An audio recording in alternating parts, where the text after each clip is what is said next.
Welcome to movie explain series. आज मैं आपको आयरन मैन 3 एक्सप्लेन करूंगी, पर अभी तक अगर आप लोगों ने आयरन मैन 1 और 2 नहीं देखी तो इसका लिंक आपको डिस्क्रिप्शन में मिल जाएगा। एमसीयू की 7th मूवी यानी कि आयरन मैन 3 में दिखाया गया है कि टोनी स्टार्क डिप्रेशन की हालत में भी दुश्मनों का मुकाबला कर रहा है। मूवी के स्टार्ट में 1999 का सीन दिखाया गया है जिसमें टोनी स्टार्क कॉन्फ्रेंस अटेंड करने के लिए स्विट्जरलैंड जाता है, जहां इसकी मुलाकात होती है एक साइंटिस्ट से जिसका नाम है माया हैंसन। माया ने एक्सट्रीमिस्ट नामी एक ऐसा फार्मूला बनाया था जिसे तमाम लिविंग ऑर्गेनिजम्स खुद को रिप्रोड्यूस कर सकती थी और अपनी प्रॉपर्टीज को इनहेंस कर सकती थी, लेकिन उसके इस फार्मूले में एक डिफेक्ट था जिसे वो दूर करना चाहती थी। वो चाहती थी इस काम में टोनी स्टार्क इसकी मदद करे। इसी कॉन्फ्रेंस में टोनी स्टार्क से एक साइंटिस्ट एल्ड्रिच किलियन भी मिलता है जो कि एडवांस आइडिया मैकेनिक्स नामी कंपनी का मालिक था। वो टोनी और माया को अपनी कंपनी ज्वाइन करने का ऑफर देता है। टोनी एल्ड्रिच से बोलता है कि वो उसकी कंपनी में इंटरेस्टेड है और इस बारे में इससे जरूरी बात करना चाहता है और इसे कहता है कि उसका छत पे इंतजार करे, जबकि दूसरी तरफ वो माया हैंसन को भी चकमा दे जाता है। वो माया के साथ रात गुजारता है और उसका सुबह उठने से पहले ही गायब हो जाता है, जबकि दूसरी तरफ एल्ड्रिच सारी रात उसका छत पर इंतजार करता रहता है। टोनी स्टार्क की हरकत से एल्ड्रिच को बहुत गुस्सा आ जाता है। वो कहता है कि इस चीज का बदला वो टोनी स्टार्क से जरूर लेगा। उसके बाद माया एल्ड्रिच की कंपनी ज्वाइन कर लेती है और फिर दोनों मिलकर काम करने लग जाते हैं। माया एल्ड्रिच के साथ मिलकर अपनी रिसर्च को आगे बढ़ाती है। दरअसल एल्ड्रिच अपाहिज था। माया अपने एक्सट्रीमिस्ट के फार्मूले को इस्तेमाल करके एल्ड्रिच को बिल्कुल ठीक कर देती है और अब एल्ड्रिच बिल्कुल ठीक हो गया था और ठीक से चल सकता था और एल्ड्रिच की पावर में भी इजाफा हो गया था। एल्ड्रिच इस फार्मूले को इस्तेमाल करके और दूसरे लोगों का भी इलाज करता है, लेकिन जिन लोगों की बॉडी एक्सट्रीमिस्ट के फार्मूले को एक्सेप्ट नहीं करती उनकी बॉडी बॉम्ब की तरह ब्लास्ट हो जाती थी। माया और किलियन मिलकर इसी काम पर रिसर्च कर रहे होते हैं और वो एक्सट्रीमिस्ट के इस फार्मूले के डिफेक्ट को दूर करने में लगे होते हैं। दूसरी तरफ टोनी स्टार्क न्यूयॉर्क में लोकी के हमले के बाद से बहुत ज्यादा बेचैन होता है। इसी बेचैनी में वो डिप्रेशन का शिकार हो जाता है। अपने डिप्रेशन को दूर करने के लिए बहुत सारे आयरन मैन सूट बना डालता है ताकि वो अगले मजीद किसी हमले में खुद को महफूज रख सके, लेकिन वो फिर भी अपनी घबराहट को काबू नहीं कर पाता, जिसकी वजह से उसे पैनिक अटैक्स आना शुरू हो जाते हैं। जबकि दूसरी तरफ अमेरिका में मैंड्रिन नामी शख्स तबाही मचाना शुरू कर देता है। ये मैंड्रिन का कैरेक्टर आपको शिंग-ची मूवी में भी मिलेगा। मैं इसकी एक्सप्लेनेशन बहुत जल्द अपलोड करूंगी। ये मैंड्रिन नामी शख्स बहुत जगह पे बॉम्ब ब्लास्ट करवाता है। इन्हीं ब्लास्ट के दौरान स्टार्क इंडस्ट्रीज का एम्प्लॉय हैप्पी बहुत बुरी तरह जख्मी हो जाता है और वो कोमा में चला जाता है। इसकी यह हालत टोनी स्टार्क से नहीं देखी जाती, जिसे देख के टोनी स्टार्क को गुस्सा आ जाता है। टोनी स्टार्क पूरी मीडिया के सामने अपने घर का एड्रेस अनाउंस करके वो मैंड्रिन को धमकी देता है कि अगर उसमें हिम्मत है तो वो टोनी स्टार्क से टक्कर ले। अपने घर का एड्रेस मीडिया में अनाउंस करके टोनी बहुत बड़ी गलती करता है। उसके घर पहुंचते ही मैंड्रिन के आदमी उसके घर पर हमला कर देते हैं। इस हमले से आगाह करने के लिए माया टोनी स्टार्क से मिलने उसके घर जाती है, लेकिन उसके बताने से पहले ही मैंड्रिन के लोग उसके घर पर हमला कर देते हैं। उसके इस अचानक हमले पर आयरन मैन तैयार नहीं होता और वो मैंड्रिन के आदमियों का मुकाबला नहीं कर पाता। उसका सारा घर टूटकर समंदर में गिर जाता है, जबकि मुकाबले के दौरान खुद भी आयरन मैन समंदर में गिर जाता है और बेहोश हो जाता है। आयरन मैन का सूट उसे ऑटो मोड पे लगाकर वहाँ से जिंदा बचाकर रोज हिल्स नामी जगह पर ले जाता है। जब टोनी रिसर्च करता है तो उसे पता लगता है कि इस शहर में भी उस जैसे ब्लास्ट हुए हैं जैसे मैंड्रिन के कहने पर हो रहे थे।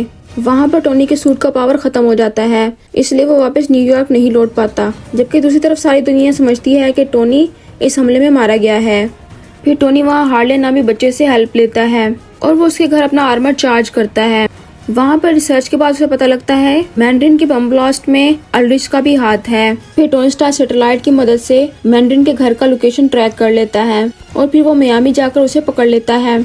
वहाँ जाकर उसे पता लगता है कि मैंड्रिन कोई दहशतगर्द नहीं है, बल्कि वो तो एक एक्टर है और वो ये एक्टिंग एल्ड्रिच के कहने पर कर रहा है, जबकि उस एक्टर का नाम ट्रीवर्स लेक्ट्री है। मैंड्रिन एल्ड्रिच के कहने पर ये रोल कर रहा था क्योंकि एल्ड्रिच के एक्सट्रीमिस्ट के टेस्ट से लोग धमाके से मर रहे थे, इसलिए उसने कानून से बचने के लिए मैंड्रिन का तमाशा शुरू किया ताकि सबका ध्यान उस तरफ ना जाए। मैंड्रिन से पूछताछ के दौरान एल्ड्रिच का एक आदमी वहां पहुंच जाता है और वो टोनी को बेहोश करके उसको किडनैप कर लेता है, जबकि दूसरी तरफ एल्ड्रिच पेपर को भी किडनैप कर लेता है और पेपर की बॉडी में एक्सट्रीमिस्ट इंजेक्ट कर देता है। इससे पेपर भी एक्सट्रीमिस्ट बन जाती है। वो ऐसा इसलिए करता है कि टोनी पेपर को बचाने के लिए एक्सट्रीमिस्ट की कमियों को दूर कर दे। इसी दौरान माया हैंसन को एहसास होता है कि उसने इन दोनों की किडनैपिंग में एल्ड्रिच की मदद करके बहुत बुरा किया है। फिर वो एल्ड्रिच को रोकने लग जाती है, जिससे एल्ड्रिच को गुस्सा आता है और वो इसको शूट कर देता है।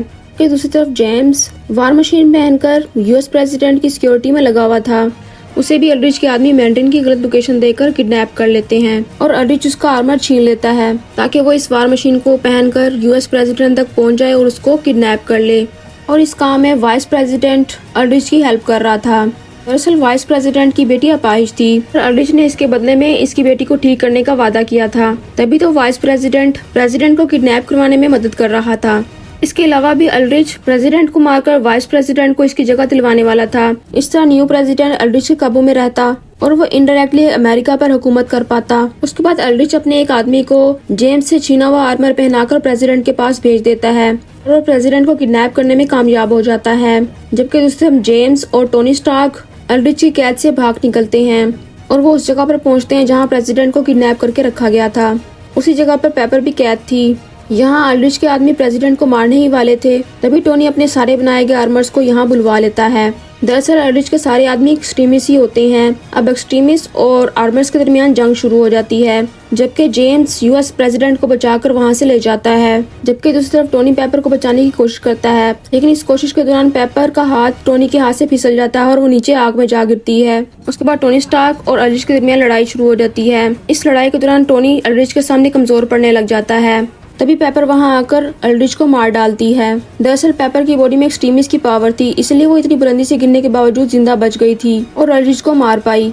फिर टोनी अपनी जीती खुशी में तमाम आर्मर्स को ब्लास्ट कर देता है। उसके बाद वाइस प्रेसिडेंट और मैंड्रिन की एक्टिंग करने वाले एक्टर को अरेस्ट कर लिया जाता है। जबकि दूसरी तरफ टोनी कुछ एक्सपेरिमेंट करने के बाद पेपर की बॉडी में से एक्सट्रीमिस्ट को निकालने में कामयाब हो जाता है। फिर वो एक्सट्रीमिस्ट को अपनी बॉडी में इंजेक्ट करता है ताकि वो ऑपरेशन की मदद से अपने सीने से बॉम्ब के टुकड़ों को निकाल पाए। इस ऑपरेशन के बाद टोनी स्टार्क को अपनी चेस्ट में उस आर्क रिएक्टर को लगाने की जरूरत नहीं पड़ती। फिर वो इस आर्क रिएक्टर को समंदर में फेंक देता है। अब टोनी स्टार्क इस आर्क रिएक्टर के बगैर भी अपने आयरन मैन सूट को इस्तेमाल कर सकता था। टोनी ने उस बच्चे के लिए बहुत सारे खिलौने भी भिजवाए थे, जिसने उसके आर्मर को चार्ज करने में मदद की थी। इस सीन के साथ ही मूवी एंड हो जाती है। अगर आपको ये वीडियो पसंद आई तो इसको लाइक और शेयर जरूर करें और ऐसी ही मजीद इंटरेस्टिंग वीडियो देखने के लिए हमारा चैनल जरूर सब्सक्राइब करें। And thank you so much for watching my video.